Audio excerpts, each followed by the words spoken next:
Cinema అయిన మహా నేను మిస్టర్ బి నా మాట సూటిగా ఉంటుంది, మ్యాటర్ క్లియర్ గా ఉంటుంది. మీరు చూస్తున్నారు మిస్టర్ బి ఛానల్. ఈ వీడియోలో మనం మాట్లాడుకుందాం పొన్ మ్యాన్ మూవీ రివ్యూ. పొన్ మ్యాన్ అంటే గోల్డ్ మ్యాన్, బంగారం మనిషి. ముద్దుగా మనం బంగారపోడు అని పిలుచుకోవచ్చు. తెలుగు సినిమా కాదు, ఒరిజినల్ మలయాళం ఫిలిం తెలుగులోకి డబ్ చేసి జియో హాట్‌స్టార్ లో రీసెంట్ గా స్ట్రీమ్ చేయడం మొదలు పెట్టారు. ఈ సినిమా కూడా మలయాళంలో వచ్చిన ఒక మంచి సినిమానే. థియేటర్స్ లో రిలీజ్ అయినప్పుడు ఈ సినిమాకి సంబంధించి కూడా మంచి బజ్ క్రియేట్ అయింది. ఆ బజ్ ను పట్టుకుని చాలా మంది తెలుగు డబ్బింగ్ వెర్షన్ ఎప్పుడు వస్తుంది అని వెయిట్ చేశారు.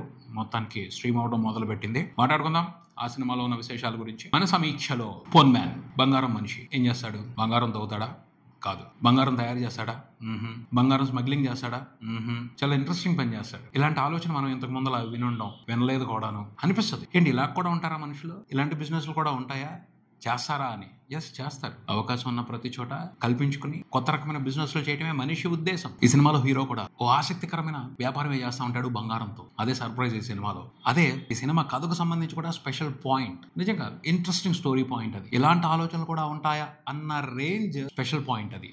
కొత్త పాయింట్ అది. ఇంతకీ ఏంటి ఆ స్టోరీ పాయింట్ అంటే, హీరో ఏం చేస్తా ఉంటాడు అంటే బంగారం అమ్ముతా ఉంటాడు. వెరైటీగా అమ్ముతాడు. మన దగ్గర డబ్బులు లేకపోయినా బంగారం అమ్మేస్తాడు. కాకపోతే ఒక కండిషన్ ఉంది, పెళ్ళి అవ్వాలి. పెళ్లి వాళ్ళకే అమ్ముతాడు, ఎవరికి అమ్మడు. లేదా పెద్ద ఫంక్షన్ పెట్టుకుంటే అప్పుడు వచ్చి అమ్ముతాడు. అక్కడే ఉంది మతలబు. మనం కొన్ని విషయాల్ని తీసి పారేస్తాం, దానివల్ల ఏముంటుందిలే అనుకుంటాం. కానీ మనం ఊహించని వ్యవహారాలు నడుస్తూ ఉంటాయి దానికి సంబంధించి. పెళ్లిళ్లలోనో ఫంక్షన్లోనో చదివింపులు ఉంటాయి. వాటితో ఏం చేయొచ్చు, ఎంత చేయొచ్చు, మనకి ఎలా ఉంటుంది చదివింపుల ప్రాసెస్? బంధువులు వచ్చి ఏదో ఒకటి సమర్పించాలనుకుంటారు, చదివిస్తారు. దాంతోనే, ఆ చదివింపులతోనే ఒక ఫంక్షన్ మొత్తం సెట్ అయిపోవటం, లేకపోతే ఒక ఫ్యామిలీకి సంబంధించిన కష్టాలు తీరిపోవడం జరిగే వ్యవహారమే కాదు. మనకు అసలు అలాంటివి చాలా తక్కువగా జరుగుతూ ఉంటాయి. చదివింపులు అనేది ఏదో కొంచెం తోడు ఖర్చుకి సపోర్ట్ అవుతుంది తప్పించి మొత్తం ఖర్చుని కవర్ చేసేయటం చదివింపుల వల్ల అయితే కాదు అని మనం అనుకుంటా ఉంటాం. కానీ ఇక్కడ సర్ప్రైజ్ ఏమిటి అంటే, చదివింపులతో చాలా జరుగుతుంది. ఆ చదివింపుల్ని బేస్ చేసుకుని ఈ హీరో వ్యాపారం చేస్తూ ఉంటాడు. భలే ఉందే ఇది అని మనకు అనిపిస్తుంది. దాన్ని గమ్మత్తుగానే డీల్ చేస్తారు. ఇంతకు హీరో ఏం చేస్తూ ఉంటాడు అంటే, అవసరం ఉంది, పెళ్లి జరుగుతూ ఉంది, పెళ్లి కూతురు తరపున బంగారం కావాలి, కానీ వాళ్ళు కొనుక్కునే స్తోమత లేదు. అప్పుడు వీళ్ళు వస్తారు. మొత్తం వీళ్ళ బంధుగణం ఏమిటి, ఎంతమంది రావచ్చు అంచనా వేస్తారు. ఆ తర్వాత బంగారం ఇస్తారు, ఎంత కావాలో అంత. బంధువుల్ని అంచనా వేసి ఇస్తారు. పెళ్లి జరిగిపోయేదాకా వాళ్ళ దగ్గర ఒక ఏజెంట్ ఉంటాడు. చదివింపులు మొత్తం అయిపోయిన తర్వాత ఆ చదివింపులు తీసుకొచ్చి అతనికి ఇచ్చేయాలి. వాళ్ళు బంగారం రేటుకు తగ్గట్టు చదివింపులు వచ్చాయో ఏమి ఇబ్బంది పెట్టాడో వెళ్ళిపోతాడు. లేదంటే చదివింపులు తగ్గాయి అనుకోండి, ఆ తగ్గిన మేర బంగారాన్ని తీసుకుని వెళ్ళిపోతాడు. అంతే తప్పించి మొత్తం బంగారం తీసుకెళ్ళాడు అనమాట. ఇంట్రెస్టింగ్ బిజినెస్ ఇది కదా. అలాగే చేస్తా ఉంటాడు. మోసం చేస్తే ఏం జరుగుద్ది అనే దానికి సంబంధించి కూడా వాళ్ళ దగ్గర ఒక క్లారిటీ ఉంది. హీరో లాంటి ఏజెంట్ ని వదిలిపెడతారు. మామూలుడు కాదు, ఎట్టి పరిస్థితుల్లో వసూలు చేసుకొస్తాడు. దానికి అతని ట్రిక్స్ అతనికి ఉన్నాయి. అదే స్పెషల్. ఎలా వసూలు చేస్తాడు అనేది ఈ కథను నడిపిస్తుంది అనమాట. ఇలాంటి పాయింట్ ని ఇంతకు ముందులా మనం ఎవరో వినుండం, నేనైతే వినలేదు, ఫస్ట్ టైం విన్నాను. నిజంగా సర్ప్రైజింగ్ గా అనిపించింది. భలే ఉంది ఈ బిజినెస్ అని. కానీ కొంచెం రిస్క్ తో కూడుకున్న బిజినెస్, అందరూ చేయలేరు. హీరో లాంటి ఏజెంట్ అన్ని బంగారు షాపులకి దొరికినా కూడా చాలా రకాలైన కాన్సిక్వెన్స్లు ఉంటాయి. వాటన్నిటిని ఫేస్ చేయడం హీరో అంత ఓపిక అందరికీ ఉండదు. సో కొంచెం రిస్క్ తో కూడుకున్న వ్యాపారమే అయినప్పటికీ ఇంట్రెస్టింగ్ గా ఉంది కదా. ఆ ఇంట్రెస్టింగ్ వ్యవహారాన్ని పట్టుకుని భలేగా ఈ సినిమా కథని రన్ చేశారు. హీరో గురించి మాట్లాడుకోవాలి కథ తర్వాత, ఎందుకంటే అదొక ఇంట్రెస్టింగ్ క్యారెక్టర్. అతను ఏజెంట్, ఓ బంగారం షాపుకి ఏజెంట్. ఇలాంటి డీల్స్ సెట్ చేస్తూ ఉంటాడు, బంగారం అప్పగిస్తూ ఉంటాడు, నమ్మకంగా డబ్బులు తీసుకొచ్చేస్తూ ఉంటాడు. ట్యాక్స్ పేయింగ్ ఉండదు. ఇది అడ్వాంటేజ్ అనమాట. అందుకని బంగారం షాపులలో ఇతని మీద రిస్క్ చేస్తూ ఉంటారు. ఇతను అవసరం ఉన్న వాళ్ళ మీద రిస్క్ చేస్తూ ఉంటాడు. పోతే అది అతని వ్యాపారం, కానీ అతని మనస్తత్వం వేరు, ఆ వ్యక్తి వేరు. మనడు కొన్ని క్వాలిటీస్ తో ఉంటాడు. ఫస్ట్ క్వాలిటీ ఏమిటి అంటే, బెస్ట్ ట్యాక్స్ పేయర్. బంగారం అమ్ముతున్నాడు కాబట్టి బాగా డబ్బులు వస్తున్నాయేమో, ట్యాక్స్ కట్టేస్తాడేమో అనుకుంటున్నారేమో, అలా కాదు. అంత లేదు. ఇతని దగ్గర భారీగా అయితే డబ్బులు లేవు, ఒక చిన్న ఎంప్లాయ్ మాత్రమే. మరి ఇతను ఎలా ట్యాక్స్ పేయర్ అంటారా? ట్యాక్స్ పేయర్స్ గురించి మనకి తెలియదా? అందరూ డబ్బున్నోళ్లే ట్యాక్స్ పేయర్సా? డబ్బున్నోళ్ళని ఇంకా ధనవంతులు చేసేది అసలైన ట్యాక్స్ పేయర్స్ వాళ్ళే. Middle class, lower middle class, poor people, వాళ్ళు కూడా ట్యాక్స్ పే చేస్తూ ఉంటారు. ఘనంగా పే చేస్తూ ఉంటారు. ప్రభుత్వాన్ని నిలబెడతా ఉంటారు. కొన్ని ప్రభుత్వాలకు సంబంధించిన సంక్షేమ పథకాలు నడవటం కోసం కూడా వాళ్ళు ట్యాక్స్ పే చేస్తూ ఉంటారు. వాళ్ళు అసలైన ట్యాక్స్ పేయర్స్. మనం వాళ్ళని ముద్దుగా బంధుబాబులు అని పిలుచుకోవచ్చు. ఆ ట్యాక్స్ పేయర్ అనమాట ఈ అజేష్.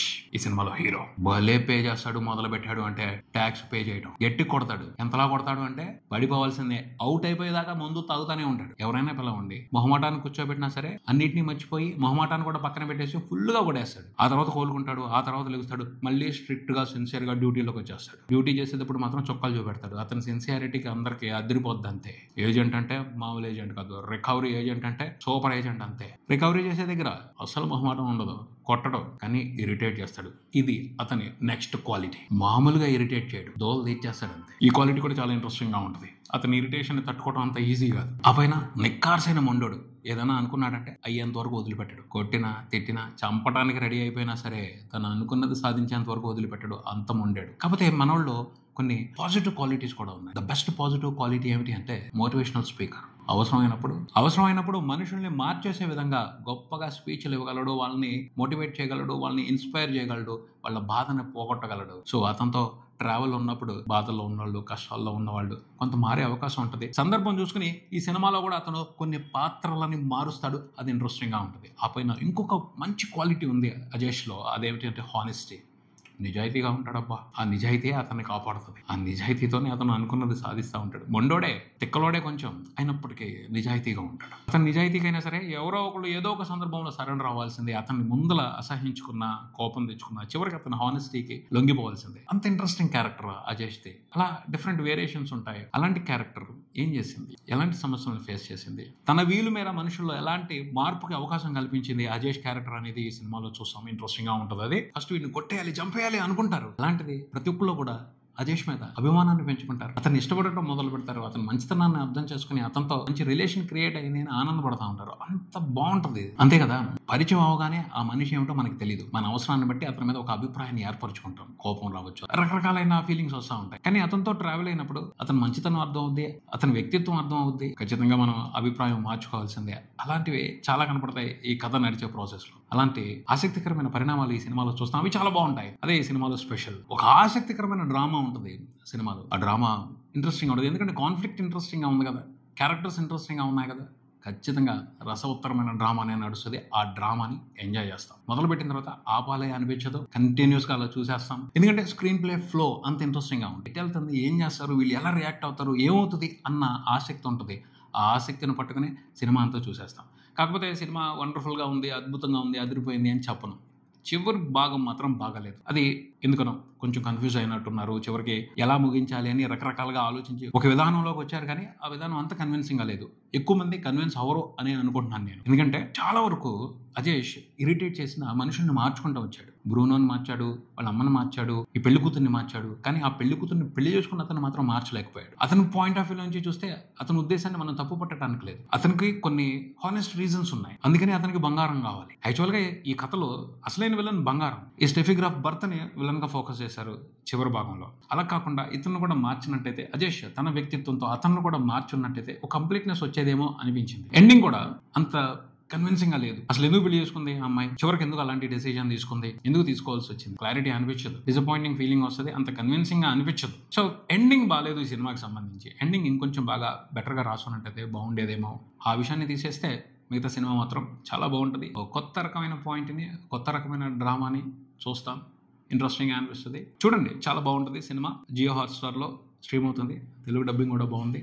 బాసిల్ జోసెఫ్, అతనికి తెలుగులో సూపర్ ఫ్యాన్ బేస్ ఉంది. అతని సినిమా మలయాళంలో వస్తుంది అంటే ఎప్పుడు ఈ డబ్బింగ్ వస్తుంది, దాన్ని చూద్దామని ఆసక్తిగా ఎదురు చూస్తున్న ప్రేక్షకులు పెరిగిపోయారు. తెలుగులో కూడా అతనికి మంచి పాపులారిటీ వచ్చింది. ఈ సినిమాతో కూడా అతను డిసప్పాయింట్ చేయడు. తన పర్ఫార్మెన్స్ తో మంచిగా ఎంటర్టైన్ చేస్తాడు. ఇది ఇక్కడికి. మరో వీడియోతో మళ్ళీ కలుద్దాం. ఈ వీడియో మీకు నచ్చితే లైక్ చేయండి, మీ ఫ్రెండ్స్ తో షేర్ చేసుకోండి, మీ అభిప్రాయాన్ని కామెంట్ చేయండి. ఈ ఛానల్ ని సబ్స్క్రైబ్ చేయండి. నేను mister B. Keep watching mister B channel. Thank you.